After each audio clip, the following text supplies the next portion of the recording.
Kanina pa ba? Hindi ko kaya, hindi ko nabasa kasi napunta ako sa computer, Rita Els. Naglilista kaya ako ng mga ano, nang nandun sa live ni Sir Rene tsaka ni Ate Eden. Para hindi ako matambakan. Ayan, gawin ko lang yan 2 oras. Kasi yung mga battery ko, wala na ako extrang battery. Mga rechargeable yan eh. Ayan, loading pa. Bakit gano'n? Nag-loading ako. Teka, ipin ko yan kay Auntie Marga.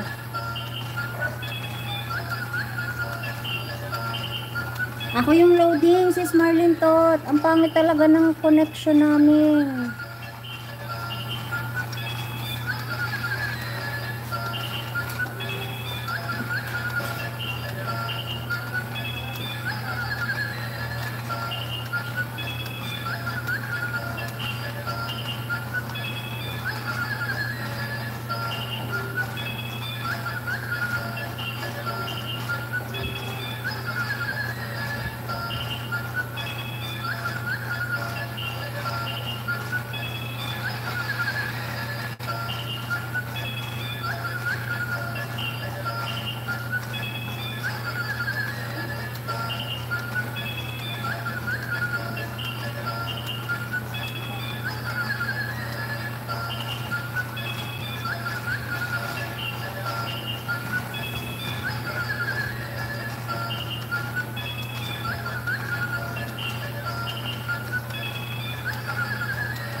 Yeah, thank you guys.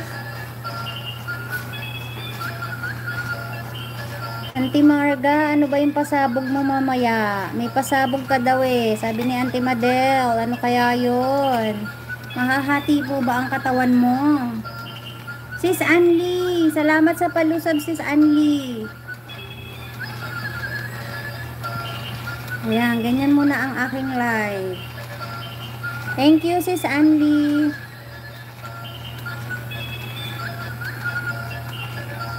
Hahati nga po ba ang katawan mo mamaya, Auntie Marga? Makikita ba namin yon? Tapos lalagyan ng asin ni Sir Robert yung ano kalahati. Char. MBC23, mega love shoutout. Salamat sa paluso, Bati Eden. Ang pasabog ni Auntie Marga, lilipad siya mamaya.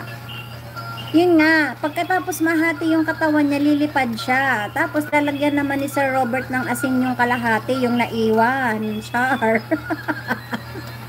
Hindi na siya makabalik. Ronald Sasing, mega love shoutout, salamat. Team Damayan, thank you.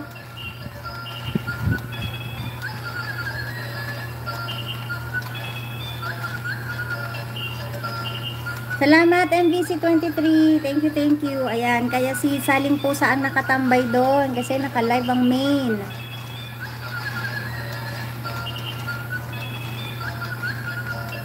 Sige, salamat sis Anli.